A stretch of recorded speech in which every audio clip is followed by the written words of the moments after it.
Assalamualaikum everyone! How are you? Ayan pala, nakita ko ito, kasi wala na siya ng tagpo 4 liter, yung nasa ganyan na lalagyanan. Ngayon, naghahanap talaga ako nito kasi nga ito yung pinanggagawa ko pa ng luluto ko. At tapos,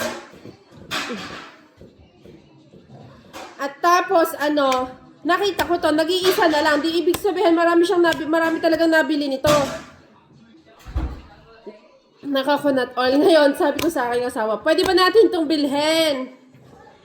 O, sabi niya, oo, sige daw. Ay, sabi ko, di syempre, nag-aarimunan muna ako, nag-aalinlangan pa. Ay, sabi ko kasi, ang laki. Tapos, medyo pricey siya ng konti. Di, Ay, ngayon, sabi ng aking baby, o siya, sige na, ibilihin na natin to. Ay, sabi ko, o siya, sige na, ibilihin mo na. Ayun, tsaka ayun, pag uwi niya, pagka dating niya naman ito, binayaran niya to, at tsaka yung Dubai na chocolate, Kaya ganyan, kukuha kayo ng mabuting asawa na katulad ng aking asawa. O, di ba? Yung kahit mag-aarimunan kayo, pagtutulakan pa rin sa inyo yung gusto nyo. O, di ba? Eh, ngayon, eto na, ay meron na tayong 18 liters na coconut oil. O, di ba?